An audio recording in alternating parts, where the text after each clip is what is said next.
El libro de los Hechos en el capítulo 13. Vamos a ver si podemos avanzar, aleluya, un poquito más. Vamos a ver sobre cuál debe de ser el tema principal de la predicación de la iglesia. ¿Cuál lo fue en tiempos primitivos, cuando la iglesia estaba formándose, estableciéndose? ¿Cuál era el tema principal que la iglesia predicaba? Aleluya.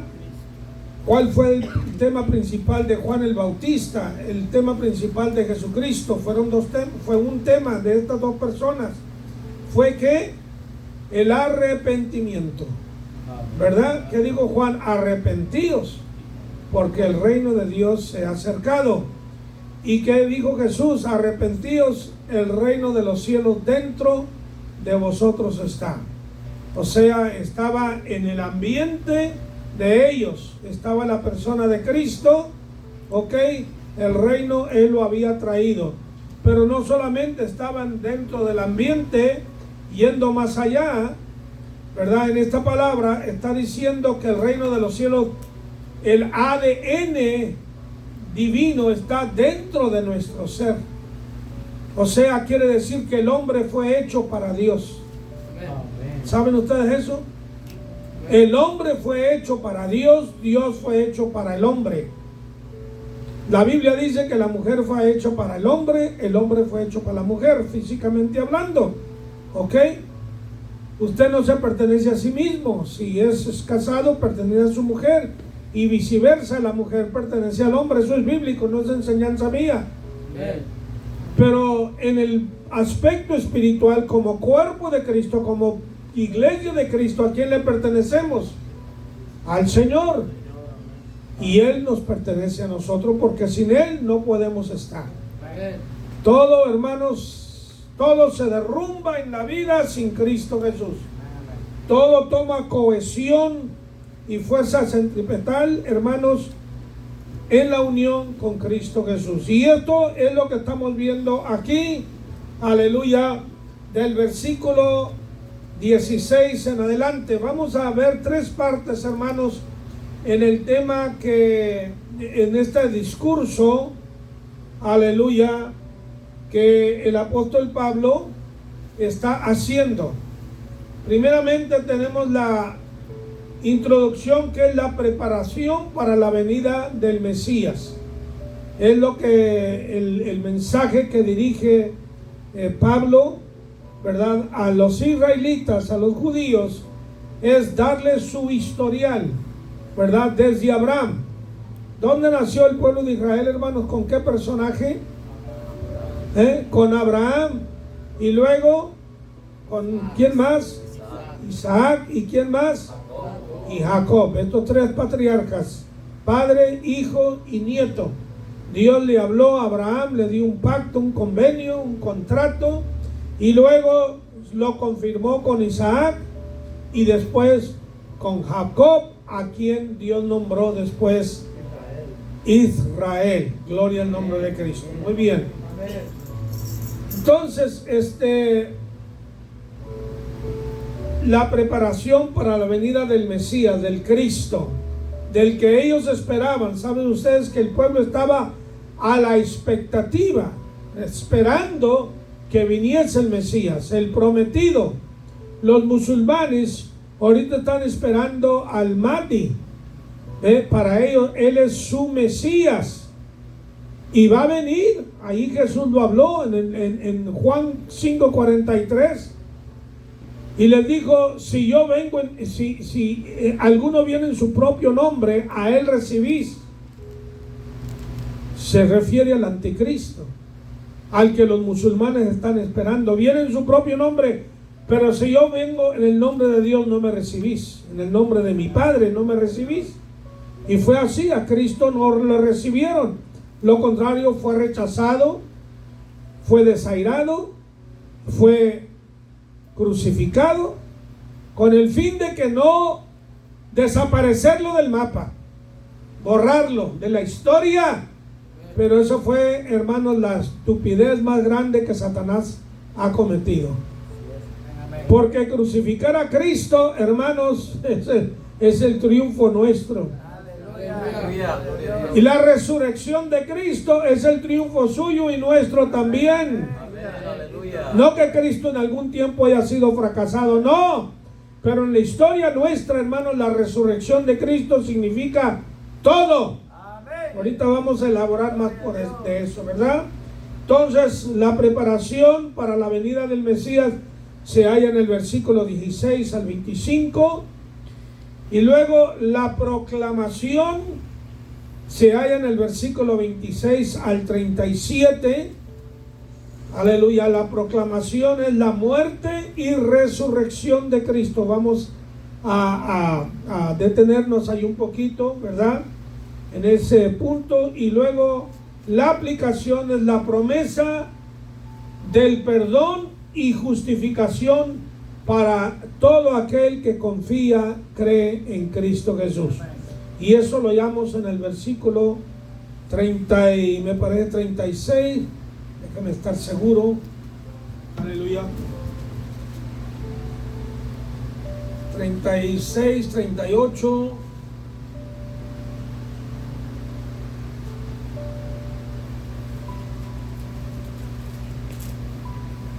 Sí. Dice versículo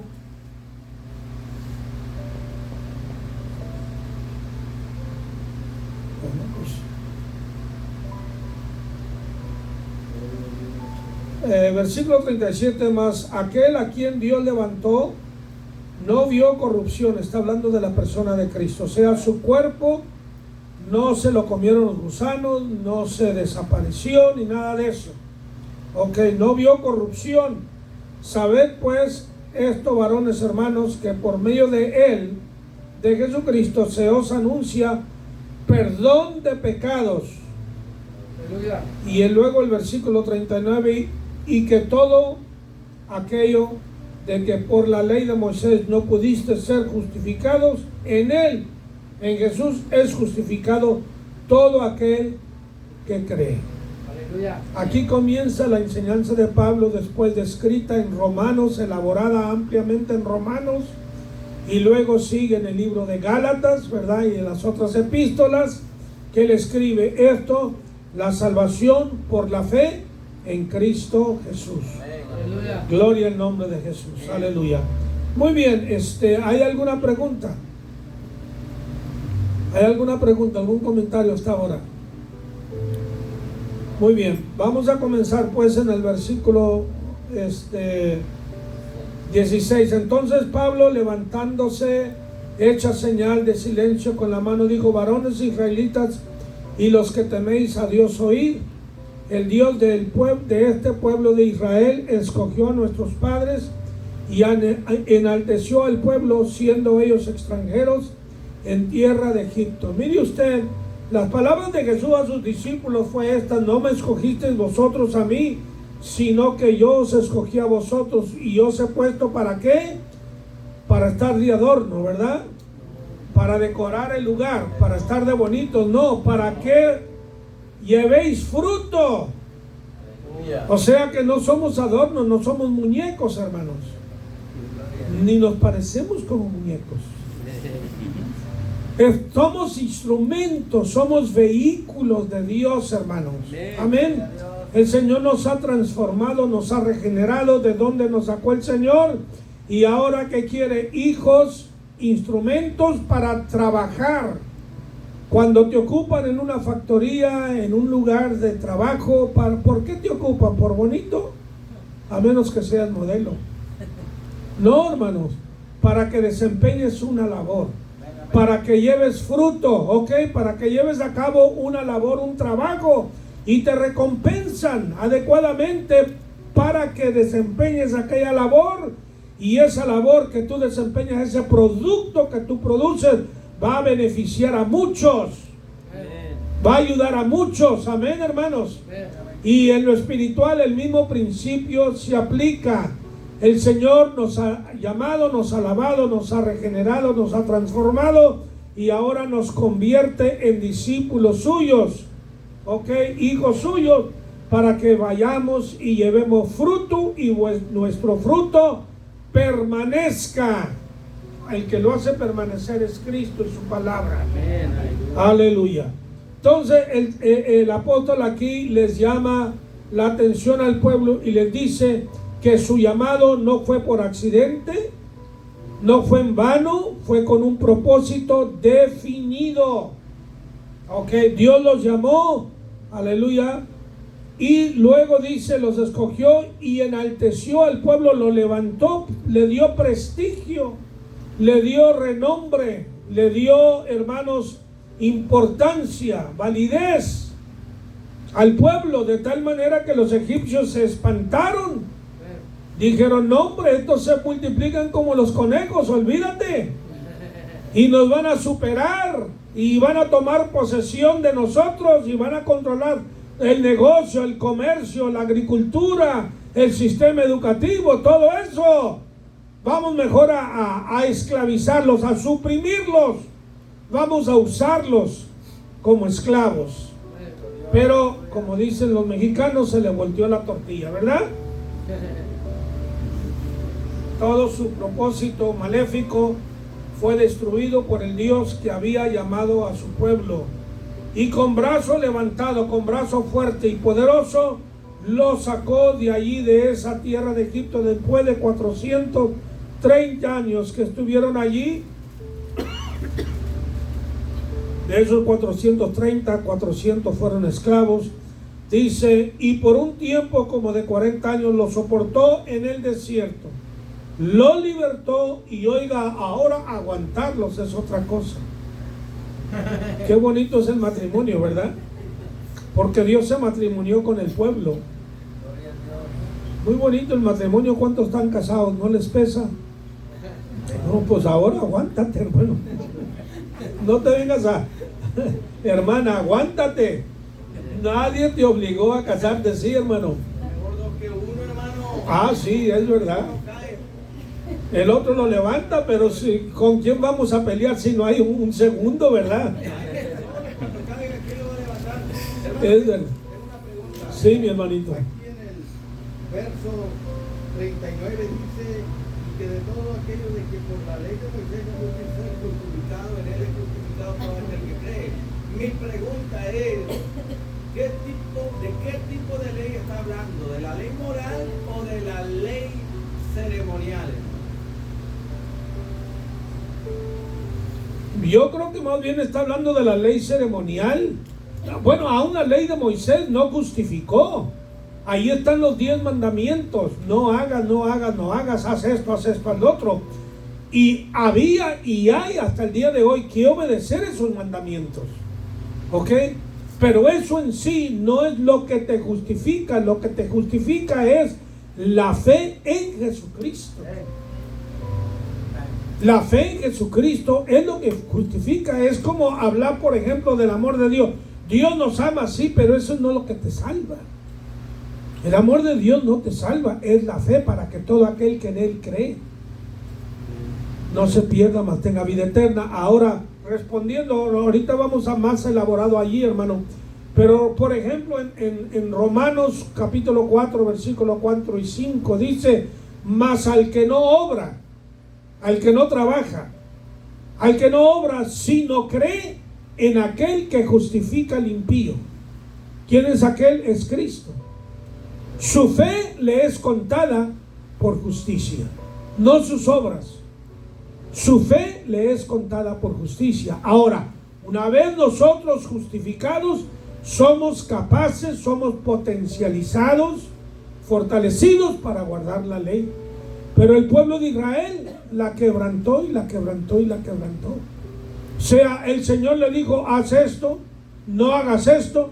Pero el pueblo, viviendo en una naturaleza pecaminosa, caída,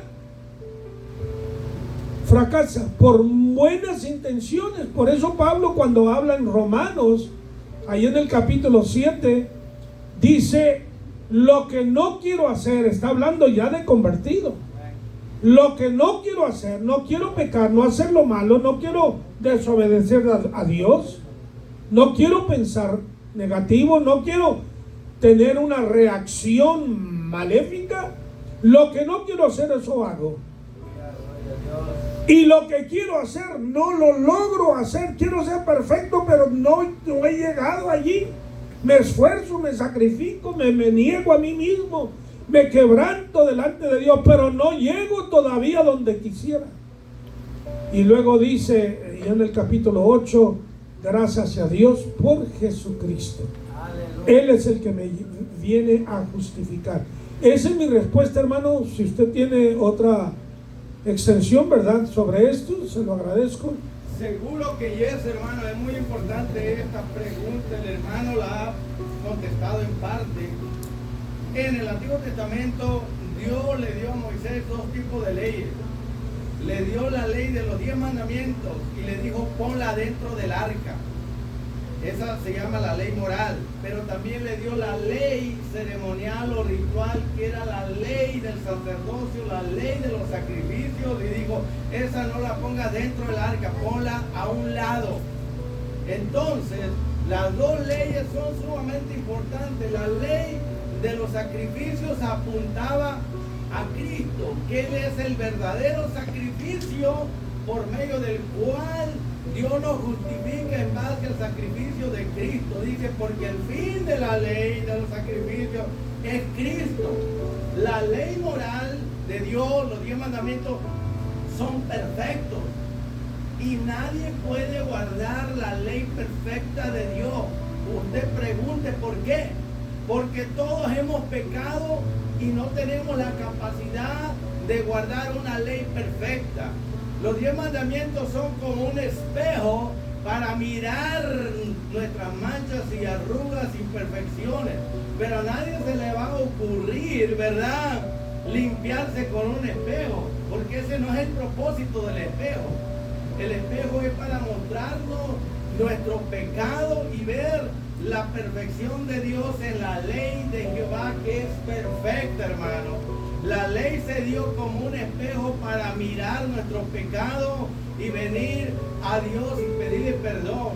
Entonces la ley ceremonial se llevaba un corderito para el sacrificio, tipificando a Cristo, de que yo merezco la muerte, alguien tiene que morir para que yo viva. Entonces ese corderito que se llevaba al tabernáculo y al templo era para que muriera en mi lugar.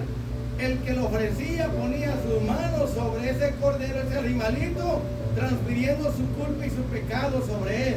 Cuando Cristo vino, Él tomó nuestros pecados como Cordero de Dios que quita el pecado del mundo. Entonces, la ley ceremonial la cumplió Cristo porque Él fue el sacrificio por nuestros pecados. Y como dijo usted, no es el amor, es en base al sacrificio de Cristo que Dios nos declara libre de la culpa del pecado, nos justifica por el sacrificio perfecto, no de animales, sino de Cristo, el Hijo perfecto de Dios. Digo todo esto, hermano, porque hay muchos movimientos que nos quieren hacer retroceder a la ley, que es una sombra, ¿ok? Quieren volvernos mesiánicos, quieren que volvamos al judaísmo, a la ley de Moisés. Eso era una sombra, pero ya se cumplió en Cristo. Pero hay otros, como en los días de Cristo, hermano, los escribas y fariseos, la gente religiosa, ellos creían que el camino a Dios eran los 10 mandamientos. Y ellos creían que por medio de la observancia de los 10 mandamientos, que después lo añadieron a 613, que eso los ponía en buena relación con Dios. Cuando Cristo vino y dijo, yo soy el camino a Dios, no es la ley, no son los 10 mandamientos, soy yo. Y ellos no quisieron aceptar eso y lo rechazaron, porque para ellos el camino hacia Dios, la justificación venía por la obediencia a la ley. Hoy en día en las iglesias hay muchos legalistas, hermano, que piensan que por su propia justicia van a quedar bien con Dios, o sea, por las buenas obras que hacen.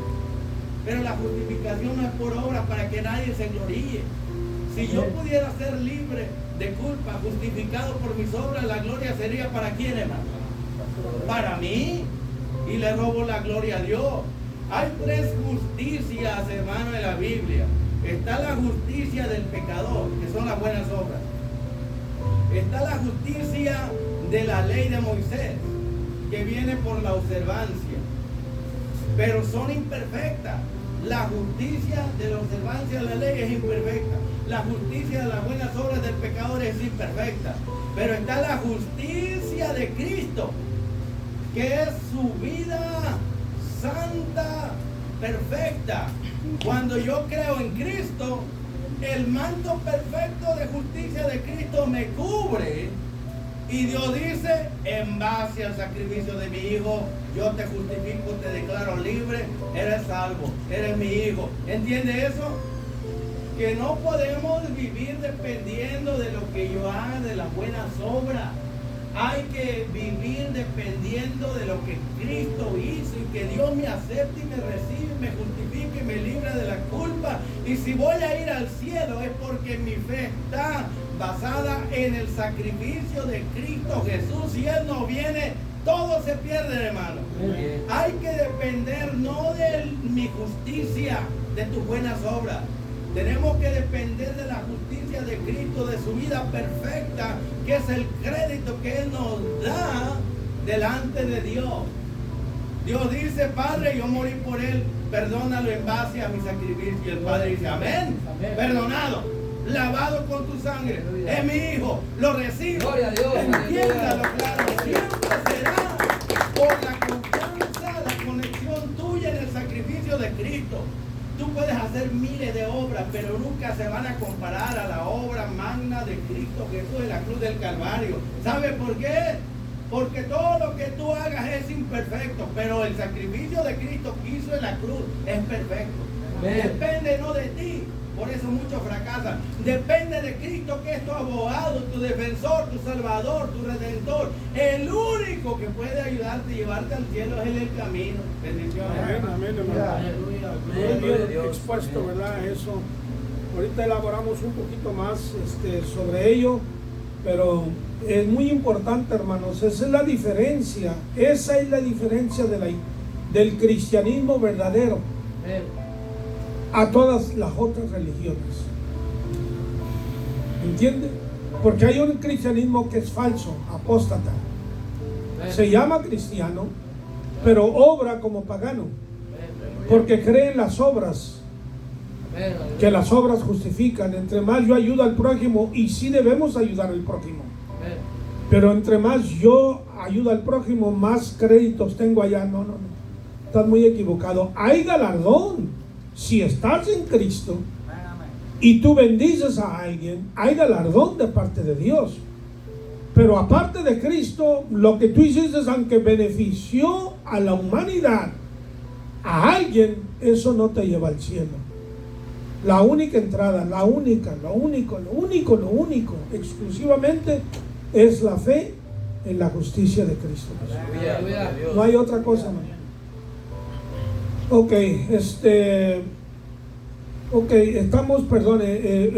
estamos hablando un poquito de la historia de Israel. Ya ustedes, yo creo que la mayoría, ¿verdad?, han leído algo del historial del pueblo de Israel, y cómo el pueblo estuvo allí, cómo el pueblo rechazó a Dios. En el versículo 21 pidieron rey, y Dios les dio a Saúl, hijo de Cis, varón de la tribu de Benjamín. Por 40 años Dios no quería eso para el pueblo, pero el pueblo lo pidió, el pueblo lo quiso, y Dios se sintió agravado, ¿verdad? Porque se sintió que el pueblo lo había rechazado a él. Y cuando Samuel se sintió, el profeta Samuel entendió lo que espiritual y moralmente aquello significaba, que el pueblo pidió rey. En otras palabras, no queremos estar bajo la tutela divina. No queremos que un profeta nos esté diciendo qué hagamos, qué no hagamos. Nosotros queremos elegir por nuestra propia voluntad, ¿verdad?, lo nuestro. Estaba hablando con mi esposa por teléfono esta mañana. Ella está con mi hija, ¿verdad?, porque por su enfermedad mi hija me ayuda a cuidarla. Y estamos hablando de esta hermanita mía que falleció. Pues sí, creen en el Señor y lo que usted cree, hermano, quiera, pero ni una alabanza. Al último solamente se leyó, una hermana mía leyó el Salmo 23, lo repetimos, y fue todo. no lo que estamos acostumbrados, un funeral cristiano, ¿verdad? Entonces, aún yo he logrado, ¿verdad?, los funerales para levantar a Cristo, para presentar a Cristo, para presentarlo como la única alternativa, ¿verdad? Pasamos de esta vida, pero vamos a mejor vida, ¿verdad? Todo eso, hermanos, eliminado, y me da tristeza realmente, pero pues yo no puedo vivir la vida de ellos porque esta es mi opinión, yo creo así, es el mundo de hoy. No, pues yo creo así, ¿y qué le importa a Dios lo que tú y yo creemos, hermano? ¿Tú crees que eso mueve a Dios o sus principios, su palabra? Eso, el Espíritu Santo va a cambiar por tu opinión tan limitada. Un seso de coquena, hermanos, de gallinita que tenemos, y creemos que somos más sabios que Salomón. Y mi opinión, hermanos, si hiciéramos las cosas como Dios manda en su palabra, vamos de victoria en victoria, nos va mucho mejor, estamos más seguros, agradamos al Señor, somos guiados por el Espíritu. Muy bien, el pueblo escogió un rey y Dios lo rechazó. Ustedes saben ya cómo Dios, hermanos, murió Saúl, murieron sus 2 hijos en un solo día, en una batalla. Aquello fue un desastre, una catástrofe. La nuera de Saúl estaba encinta y murió cuando oyó que su suegro, que su esposo habían muerto, pero más cuando oyó que el arca de Jehová había sido tomada por los filisteos. Eso, hermanos, le dio ataque al corazón y allí murió. Y llamó a su hijo Icabod, que quiere decir quitada es la gloria de Jehová. Oh, se apartó de Israel la gloria de Jehová. Wow. Esas son las consecuencias, hermanos, de rechazar a Dios. Aleluya. Pero si usted y yo nos allegamos a Él, tal y como somos. Billy Graham tenía la costumbre de que cantaban ese himno, tal como soy, sin más decir. Solo a Dios puedo ir. ¿Lo han oído? Ajá. O sea, tal como soy pecador, soy faltoso, estoy desnudo delante de ti. No puedo esconder, no me puedo justificar, no puedo presentar argumentos y poner excusas y razones el por qué. No, Señor, soy pecador, hice lo malo, la regué, hice lo malo, admitirlo. ¿Cuál es el crimen de admitir nuestro error? A lo contrario, es una ventaja, hermanos. Ok, cometí un error ya. Es lo que todo lo que Dios quiere es eso. Admitas que cometiste pecado, que le ofendiste, te arrepientas, Él te recibe y te perdona. Aleluya. Pero el pueblo fue duro, y luego dice el versículo 24, bueno, el 23, que de la descendencia de David, conforme a la promesa, Dios levantó a Jesús por Salvador a Israel, no solo a Israel, sino a la humanidad entera. Antes de su venida predicó Juan el bautismo de arrepentimiento a todo el pueblo de Israel. El bautismo de Juan, la predicación, el tema de Juan era el arrepentimiento. Ok, cosa que casi no se predica en las iglesias hoy en día. Óigame bien. No quieren traumar al pueblo, que es que te traumas, te afecta emocionalmente. Si alguien te dice pecador, hermano, si alguien me dice mi pecador, yo voy a Cristo enseguida. Me arrodillo de Él, delante de Él. Le pido perdón. ¿Cuál es el trauma? Tú no me vas a condenar, nadie me va a condenar. El único que tiene autoridad es el Señor. Pero tiene también autoridad para salvar y perdonar. Aleluya, y Juan, hermanos, un profeta del cual digo que no se había levantado otro mayor que Juan el Bautista. Y si tú te fijas bien en la predicación de Juan, ahí está en Marcos, primer capítulo, y en Lucas capítulo 3 del ministerio de Juan. Su ministerio duró más o menos unos 2 años, fue todo. Y no hallamos ningún milagro, ninguna sanidad divina operada por las manos de Juan el Bautista. Quiere decir que no son los milagros, la sanidad, lo que determina la grandeza de un ministerio. Él presentó ¿a quién? A Jesús. Eso es lo que determina la grandeza de un ministerio. ¿Cómo levantas a Jesús en alto? Sea en auditorio, sea de tú a tú. Sí, mi hermano. ¿Podría definir lo que es la palabra arrepentimiento, hermano? Porque muchos tienen un falso concepto del arrepentimiento. Segunda pregunta, hermano. Sí. ¿El arrepentimiento es para pecadores o también es para la iglesia? Yo me arrepiento todos los días, hermano.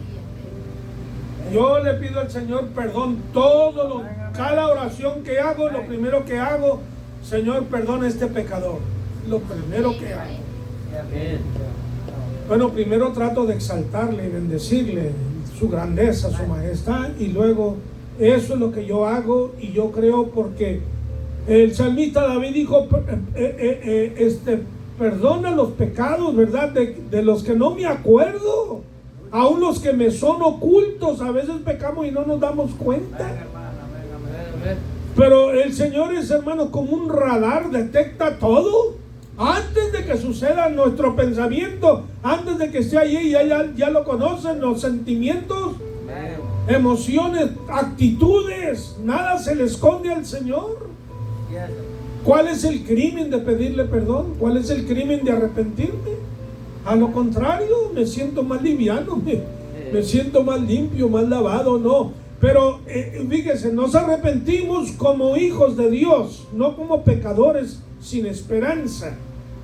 Nuestra posición, aunque le fallamos a Dios y a veces pecamos contra Él, nuestra posición no es de un pecador. Nuestra posición con Cristo es de un hijo de Dios. ¿Está entendiendo? Uno lavado con la sangre de Cristo, uno que es santo. Usted ve las escrituras como Pablo escribe a los creyentes, hermanos, y los llama de santos.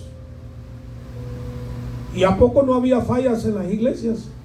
Pues por eso les está escribiendo Pablo, para amonestarles, ¿verdad? Para amonestarles, aún las 7 iglesias a las cuales el Señor se dirige allí en Apocalipsis, ¿verdad? Habla al ángel, al pastor de la iglesia. La iglesia, ¿quién es la iglesia? Es el cuerpo de Cristo, y le está hablando, le está amonestando y le está diciendo: estos son tus pecados, tus fallas, aquí estás fallando, cuídate. Eso es lo que creo yo, mi hermano, que el arrepentimiento nuestro es como creyente. Tenemos confianza, dice la Biblia, que nos acerquemos a Él confiadamente. No como uno que no tiene confianza, como cuando hay un muerto entre nosotros. ¿Por qué tenemos consolación? Porque creemos que le vamos a ver. El pecador llora de otra manera porque sabe él que ahí se terminó todo. Así nosotros como creyentes sabemos que tenemos una relación con Cristo, que somos hijos de Él, que Él es nuestro Padre, que Él es nuestro Salvador. Amén. Pero antes de Cristo no teníamos esa esperanza. No había, hermanos, esa confianza de acercarnos a Él. Sí, mi hermano. Oiga, hermano, hay dos conceptos del arrepentimiento, y es bueno que la iglesia refresque su mente siempre y entienda que lo han definido de dos maneras, ¿ok? Y es correcto. Arrepentimiento significa sentir profundo dolor por el mal que yo he hecho y tomar una decisión de no seguir practicando ese mal del cual me estoy arrepintiendo. Número 2, arrepentimiento en el griego significa tomar una decisión de cambiar de mentalidad, de no seguir pensando y haciendo lo que yo estaba haciendo. Entonces yo creo que entendieron, hermano. El arrepentimiento para el pecador es para salvación. El arrepentimiento para el pueblo de Dios es para santificación, hermano. Porque Dios nos dice: conviértete, arrepiéntete, ayuna, ora, entrégate a mí, conságrate, dedícate a mí. El arrepentimiento del pecador es para, dígalo, para salvación. Si no os arrepentís, todos pereceréis igualmente. El arrepentimiento para la iglesia, si uno está enojado contra otro, tienen que pedirse perdón uno al otro, así se santifican. El arrepentimiento para el pueblo de Dios, para santificación, entendámoslo. Entonces, número 1, arrepentimiento significa sentir profundo dolor en mi corazón por el mal que he hecho contra Dios o contra otros, ¿ok? Y tomar la decisión de no seguir haciendo ese mal, ponerle un stop, un alto. Número 2, arrepentimiento en el griego significa tomar una decisión de cambiar de mentalidad. Mi mentalidad me llevaba al pecado, ahora mi mentalidad me lleva a Dios. Amén, hermano. Sí, porque los pensamientos antes de conocer a Cristo era de continuamente hacer el mal, como lo habla la Biblia, ¿verdad? Allá en Génesis, como estaba el pueblo antes del diluvio, hacer continuamente el mal. Ese era nuestro pensamiento antes de conocer a Cristo, pero gracias al Señor que Él vino a cambiar nuestra manera de pensar, ¿verdad? Claro, nosotros hacemos nuestra parte también. El Señor nos arresta y nosotros tenemos que reaccionar a ese arresto que el Señor hace de nuestras vidas, aleluya, para el bien nuestro. Ok, vamos a entrar, hermanos, a otro tema, aleluya, y es el de la muerte y resurrección de Cristo, aleluya. Dice el versículo 26, vamos al versículo 26. Varones, hermanos, hijos del linaje de Abraham. Note usted cómo una vez más enfatiza ese punto, un punto de privilegio para los israelíes o judíos, de que son hermanos, biológicamente, ¿verdad? Porque es un pueblo, pero son del linaje de Abraham. ¿De dónde comenzó el pueblo? Hebreo. ¿Ok? Y los que entre vosotros teméis a Dios, había otro grupo allí que temía a Dios, que aunque no eran judíos o israelitas, sin embargo temían a Dios, gentiles que se adherían, que a veces iban a las sinagogas y acompañaban a los judíos y también tenían temor de Dios, aleluya. A vosotros es enviada la palabra de esta salvación. Sobre este punto, hermanos, que acabo de mencionar, debemos de estudiar. Usted lo puede estudiar allá en su casa, ¿verdad? Lo que habla Pablo en el capítulo, creo, 3 de Romanos, cuando habla de aquellos que no tienen ley. El pueblo de Israel tuvo ley. Ok, pero ¿qué diremos de gente que está en la selva, que no está en la civilización, que no han oído la palabra de Dios y no tienen la ley de Moisés o el evangelio nuestro? Pablo allí habla de que sus conciencias les habla. La conciencia de uno es la voz del Espíritu que nos habla, que nos redarguye. Y hay personas, muy pocas por cierto, que acuden a la voz de la conciencia, pero la mayor parte no acuden a la voz de la conciencia y se desenfrenan en el pecado. Estos que temían a Dios habían acudido a la voz de la conciencia, temían a Dios. Dice, porque los habitantes de Jerusalén y sus gobernantes, note usted, habla de judíos y de gentiles. Los habitantes de Jerusalén, ¿quiénes son los judíos? Los gobernantes eran hermanos gentiles. No están exentos ni uno ni otro. Cuando los católicos dicen que los judíos crucificaron a Cristo, eso no es del todo correcto, es parcialmente correcto. Ellos demandaron, exigieron, pidieron la muerte de Cristo, pero ellos no tenían la autoridad de ejecutar a nadie. tenían que pedir al gobernador, en este caso a Pilato, la muerte de fulano y mangano. Entonces participaban unos y otros también, unos demandando justicia y el otro ejecutándola. Pero como siempre, como hoy, siempre ha habido que abuso de la autoridad. ¿Es verdad o no? Hay abuso de la policía, hay abuso de los fiscales, hay abuso de los jueces,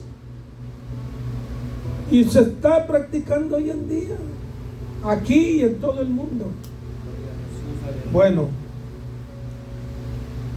no conociendo a Jesús, no conociendo quién era Jesús, lo conocían quizá como profeta, como un maestro, como un ciudadano, pero aún Juan el Bautista dijo: y yo no le conocía. Sabía que iba a venir el Mesías, el profeta de Dios, enviado por Dios en una forma muy peculiar, muy singular, pero y aunque era primo hermano de Jesús, Juan dice: yo no le conocía. Y hay muchos que están en la iglesia y no conocen todavía a Cristo. Digo, has oído de Él, pero no sabes quién Él es para ti, no para aquel. Porque hoy es el testimonio de otros que dicen: yo era un borracho, yo era un asesino, yo era un adúltero, yo era esto, Cristo me salvó, me cambió, me regeneró, me hizo una nueva criatura. Sí, tú oyes de aquello y sabes de aquello hasta cierto grado, pero no lo has experimentado. Conocerle verdaderamente es tener una relación con Él. Amén. No conociendo a Jesús ni las palabras de los profetas, ignorantes de los profetas, que se leen todos los días de reposo, las cumplieron al condenarle. ¿Por qué las cumplieron? Porque los profetas, por ejemplo, Isaías 53, Salmo 22, Salmo 69 y otros más profetas, hablaron sobre que el Mesías debía morir. Ahí aún José, el hijo de Jacob, el patriarca, lo está profetizando también en el sueño que él tuvo. Está hablando de este Mesías, simbólicamente. Y no lo conocieron, no lo entendieron así. Aún leyendo las Escrituras, sin hallar en él causa digna de muerte, pidieron a Pilato que le matase. Y habiendo cumplido todas las cosas que de él, de Jesús, estaban escritas, ¿quién las cumplió? Jesús mismo. Ahí vemos la perfección de Jesús,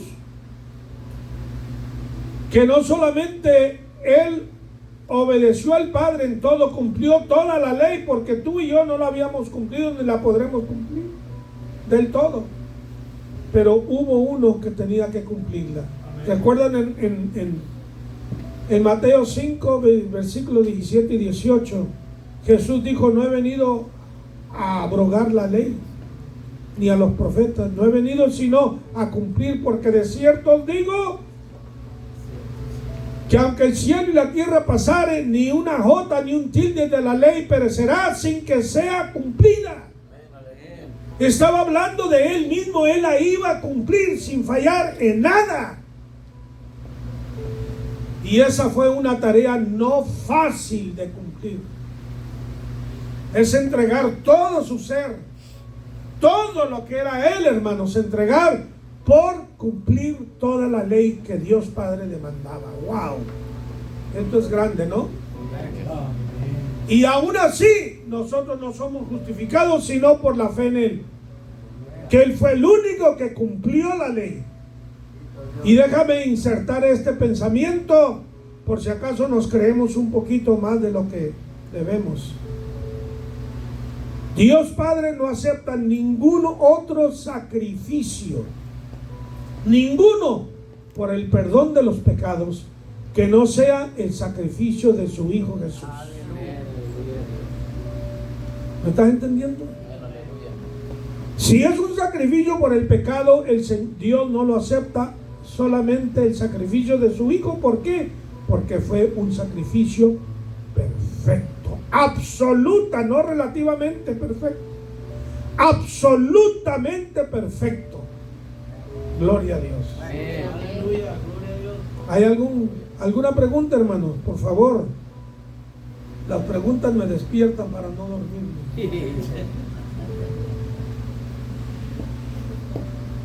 Ahora, mire, vamos a entrar al punto de la resurrección. Cristo murió, ese es un hecho histórico, hermanos. Óigame bien.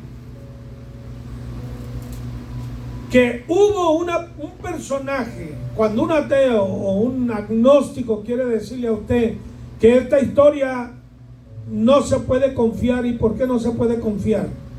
¿Por qué crees en la historia de los Césares, de los Herodes, de los reyes antepasados, de Alejandro el Magno, de Marco Aurelio, de los filósofos como Sócrates, Aristóteles, Platón?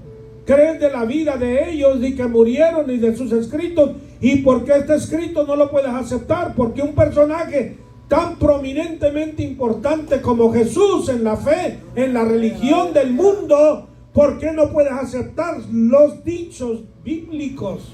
Si aquí hay historia, y esta historia es infalible, es innegable, es contundente, es inerrante, no hay otra historia, hermano, porque esta historia no está basada en prejuicios, no está modernizada, no está alterada, tal y como está, así es. Aleluya. Ese es un argumento que tú puedes presentar.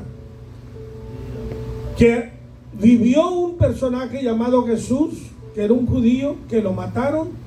En los museos más grandes, en los escritos más antiguos, esto está corroborado. Pero ahora la resurrección de Cristo es otra faceta de la venida de Cristo. Sí, mi hermano. Yo les digo a todos los hermanos, practiquen la apologética, hermano, defiéndanse, pregunten, dejen la pena, la vergüenza. Esta es una enseñanza hermosa, bonita, donde nos edificamos.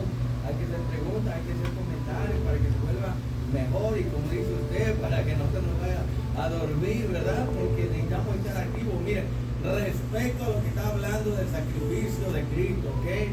Yo siempre me preguntaba, y yo sé que a lo mejor ustedes se han preguntado, y yo les dije, y les he dicho muchas veces a la Iglesia de Revelación Eterna, ¿salva el nacimiento de Cristo? ¿Qué dicen ustedes? No salva el nacimiento de Cristo. ¿Salva la vida perfecta del Hijo de Dios? No salva. Entonces, ¿qué es lo que salva, hermano? La resurrección de Cristo. 1 Corintios capítulo 15 dice que si Cristo no resucitó, en vano es nuestra predicación, en vano es nuestra fe. Amén. En un Cristo muerto como Mahoma y otro filósofo y otro líder religioso, hermano. Aquí lo que salva es la resurrección de Cristo. No es el nacimiento, no es su vida perfecta, es la resurrección de Cristo lo que hace la diferencia, hermano. Ahora usted se pregunta, ¿verdad?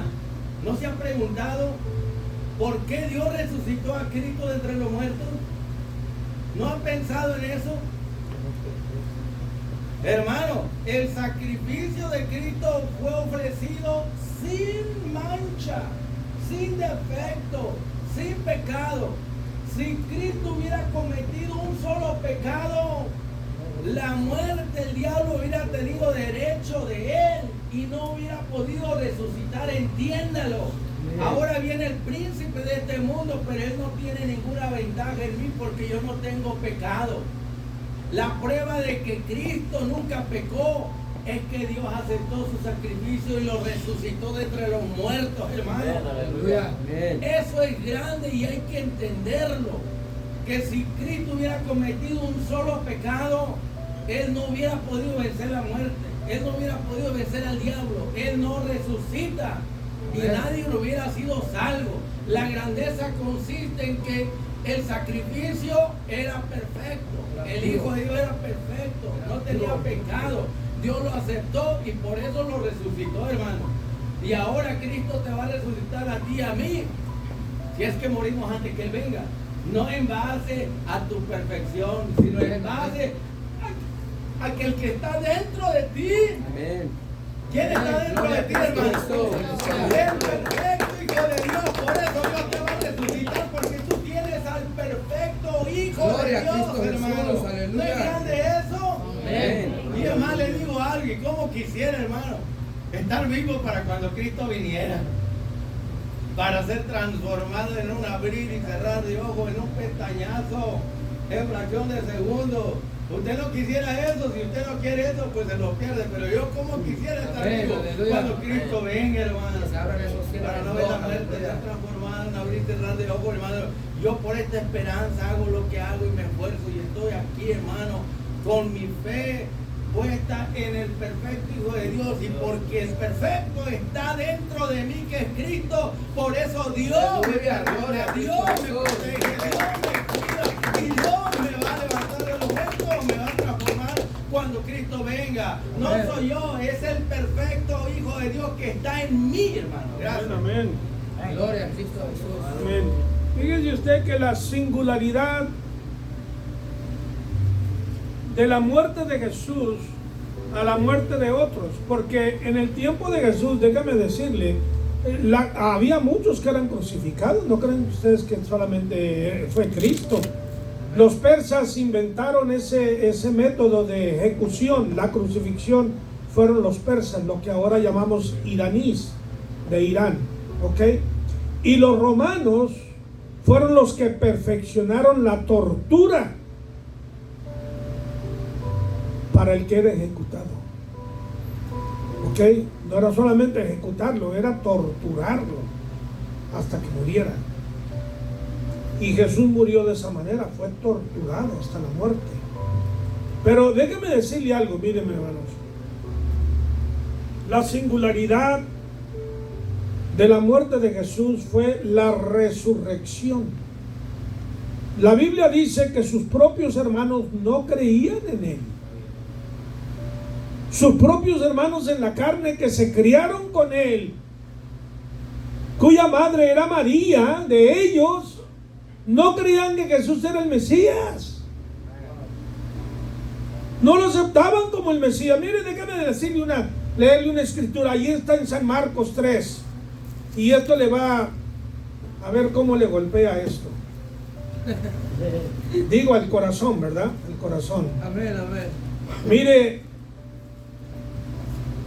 en Marcos 3, versículo 20. Dice, y se agolpó de nuevo la gente, de modo que ellos ni aún podían comer pan. Cuando lo oyeron los suyos, vinieron para prenderle, porque decían, está fuera de sí. ¿De quién cree usted que está hablando? Está hablando de María y de sus hijos, los hermanos de Jesús. Creían que Jesús estaba loco, que estaba fuera de sí. Las palabras de Jesús aparentemente eran tan estrambóticas, tan raras, una cosa nueva. ¿Cómo se atreve a decir que el Hijo de Dios, que descendió del cielo, que va a resucitar? O sea, eso es algo extremadamente exagerado. Y luego dice el versículo 31, vinieron después sus hermanos y su madre, y quedándose afuera, enviaron a llamarle. Y la gente que estaba sentada alrededor de él le dijo, tu madre y tus hermanos están fuera y te buscan. Se lo querían llevar porque creía que estaba fuera de sí. Ahora, la gran diferencia de la muerte de Jesús a la muerte de todos los que le antecedieron y los que le sucedieron es que este Jesús resucitó de los muertos. Aleluya. Y fue cuando sus hermanos despertaron y realizaron, se dieron cuenta, hermanos, que Jesús era el Mesías que habían estado esperando. Aleluya, gloria a Cristo. Este era el Cristo, este era el ungido de Jehová. Y no solamente era un profeta, era más que profeta, hijo de Dios. Aleluya. Era deidad. Y era salvación para la humanidad. Gloria a Cristo. Aleluya. Y eso es lo que hace la diferencia de la muerte, pero la resurrección de Cristo. Pero es que la iglesia primitiva, hermanos, el énfasis de ellos fue la resurrección, resurrección, resurrección, resurrección de Cristo. Gloria a Cristo Jesús. Y luego Pablo inserta ya para culminar esto, hermanos, allí en el versículo, estamos otra vez en los Hechos, en el versículo 38, 39, ¿verdad? De que habla, dice: sabed pues esto, varones hermanos, que por medio de él, de Jesucristo, se os anuncia que perdón de pecados. La ley no decía que te perdona, la ley no perdonaba, hermano. Dios pasaba por alto, óyeme bien. ¿Sabes lo que hacía la ley? La ley te desnudaba, te desenmascaraba, te enseñaba quién eres. Eres pecador. Ok, soy pecador, dame la alternativa. Tengo lepra, dame la alternativa, dame la sanidad. Tengo cáncer, sáname. No, pues te vas a morir. Ahora sí, mejor no hubiera sabido, ¿verdad? Pues mejor no hubiera sabido que era pecador si me voy a condenar. No, la alternativa es Cristo. ¿Me estás entendiendo? Esa es la diferencia, porque antes no había alternativa. Dios pasaba por alto los pecados del hombre, viendo la sangre de aquellos inocentes animales. El pecado no era borrado, el pecado no era quitado, era cubierto. Y hace tiempo atrás puse el ejemplo, ¿verdad? De cuando barren la casa, ¿para dónde echas la basura? El polvo. Las barres debajo de la alfombra. La casa se ve limpia. ¡Wow! Te felicita tu amiga que viene a visitarte. Te avientas, oye, qué linda tiene la casa, yo no puedo tenerla así. Está llena de basura, pero lo que la vecina, lo que la amiga no se da cuenta, que toda la basura está debajo de la alfombra. Así estaba antes, hermanos. ¿Me estás entendiendo? Y aquella gente, déjame decirte otra cosa. La gente antes de venir a Cristo, que veían hacia el Calvario, porque aquellos animales que eran muertos estaban apuntando a la persona de Cristo. Estos eran símbolos solamente del que verdadero que iba a venir. Fueron salvos a crédito. Pero con crédito siempre tienes una deuda, ¿no? Tienes el artículo, pero tienes la deuda, hay que pagar esa deuda. ¿Quién la pagó, hermanos? La deuda nuestra, ¿qué era? El pecado. La deuda de los antiguos, ¿qué era? El pecado. Vino Cristo y murió no solo por nosotros, murió por ellos también. Para acabar, hermanos, la obra de la redención, la propiciación que debía hacerse, hermanos, completa, total, absoluta.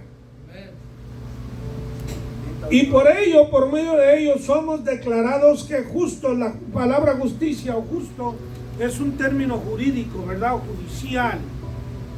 En inglés dice righteous. Righteous viene de la palabra right, que quiere decir estar derecho, estar bien, estar paradito, bien. You're right. Estás correcto, en lo correcto. ¿Cómo? Sí, exacto. Y eso es lo que hace la justicia. Te pone bien con Dios. No eres un delincuente, ya no eres un violador. Ya estás bien con Dios. Ya Dios te integró, te dio los papeles, el pasaporte, la visa, todo. Vas al cielo, hermano. No tienes que nadar, ok.